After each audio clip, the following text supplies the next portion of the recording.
It brings me great pleasure to have been invited to deliver this statement alongside the Young Leaders panel.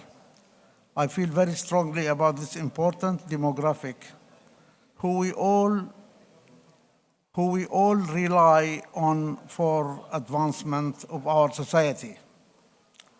I could begin my statement by repeating the familiar overused cliches such as the youth are the leaders of tomorrow, the youth are the future, the youth will change the world, and similar platitudes.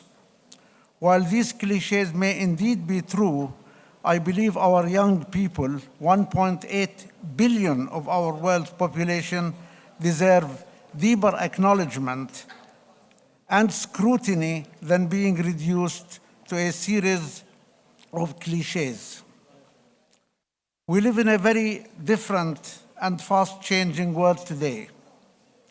Social media has forever changed the way we communicate and made the world a much smaller place as we are all increasingly interconnected.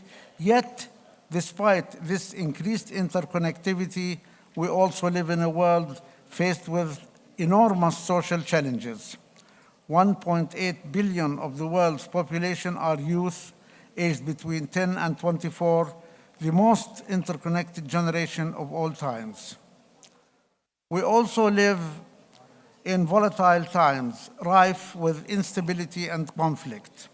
Many argue that social media and interconnectivity has created a generation of followers, not leaders, and a generation of engaged and interested only in trivial pursuits.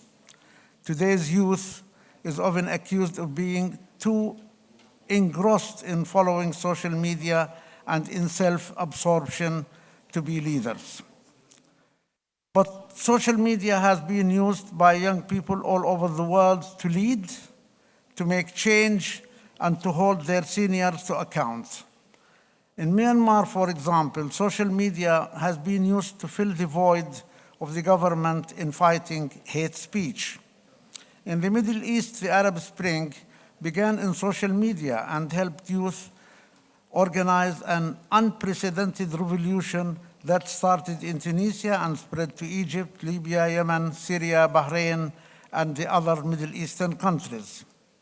Young activists fighting for a variety of causes, ranging from human rights to climate change, rely on social media to get their message across. What remains constant amidst all the cliches is the age-old question: who is going to lead the movement for positive change in our world? In my opinion, the answer is very clear. Throughout history, the most successful movements were organized by the youth, including the civil rights movement and many historical protests against unjust policies, wars, and politics were conducted by the youth. Youth movements have always played a major and an invincible role in history all around the world. The reason for this is because young leaders are inspired by ideas rather than trends, and they stay true to their ideals, regardless of the cost, never giving up despite the many challenges and obstacles placed in their paths.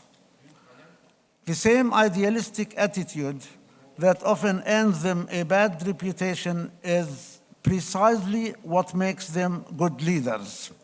Whilst it is not uncommon for veteran leaders to lose motivation and simply go through the motions of leadership half-heartedly, having lost faith, young leaders are inspired and push themselves through their uncompromised ideals and motivation to make positive change for their future. Through these ideals, young leaders are able to exercise authority over themselves and their peers to lead civic engagement and reform.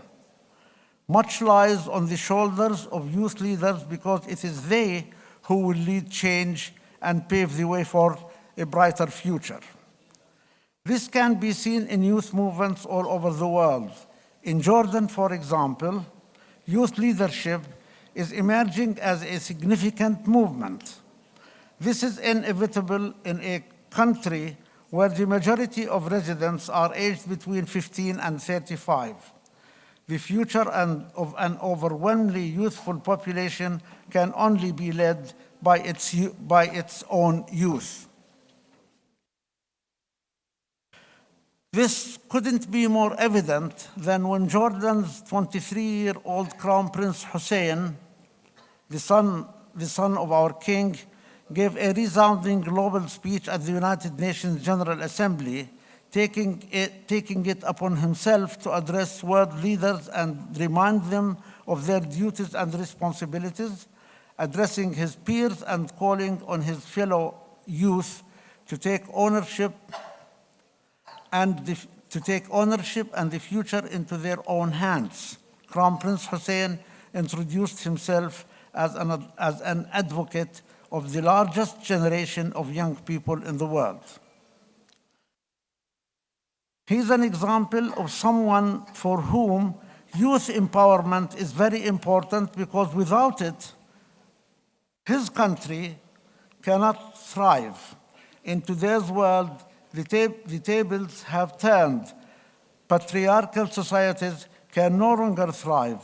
It's a new world led by the youth and whose future depends on young leaders because they have the motivation, the idealism, the skills, and the power to do so. I wish also to add that at the Jordanian Senate, where I am a member at the moment, there is a special committee that has recently been formed to address the issues of the youth, and it started meeting with several representatives of the youth from universities and civil society organizations to address the issues and to listen to the youth and to reflect on their concerns and the matters that are of most important for them.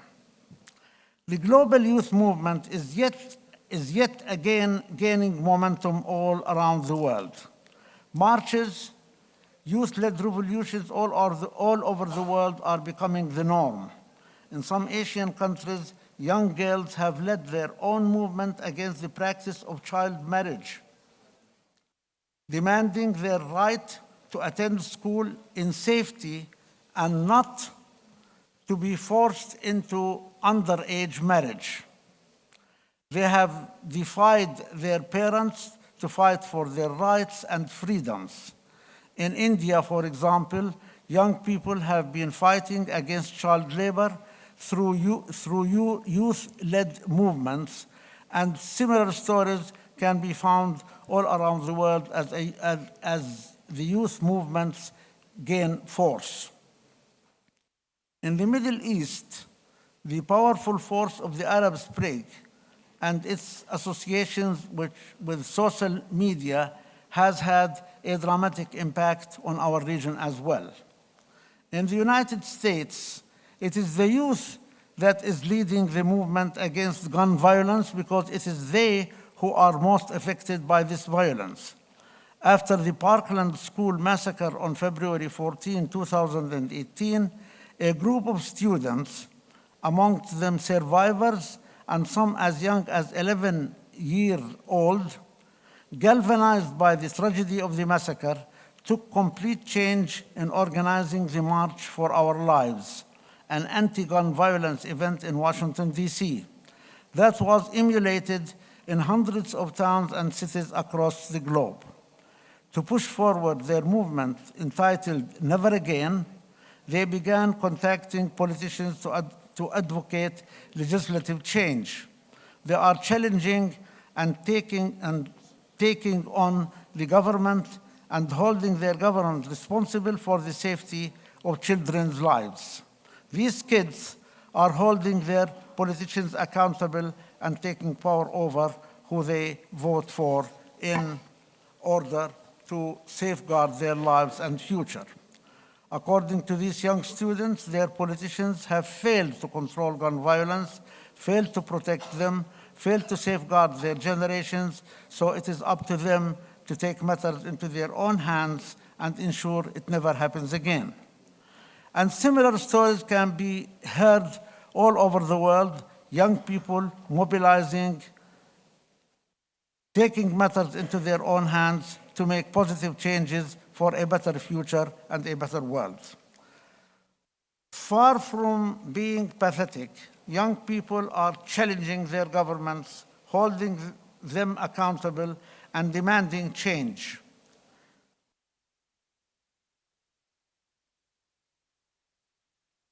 Gerontocracy is definitely a thing of the past. However, the two can be reconciled. It's not a case of young people being set against the older generations. It's about mutual needs, benefits, and understanding between the two demographics. It's about major changes that need young leaders for them to materialize. So beneath the familiar cliches, there are very valid reasons why they ring true. It is the idealism, the motivation, and the ability to not give up and to challenge the status quo that makes young leaders the effective leaders they are. To put it simply, young people have the power to change the world, and they will. They can be the driving force behind the development and peaceful existence of any nation of the region. Thank you very much for listening to me.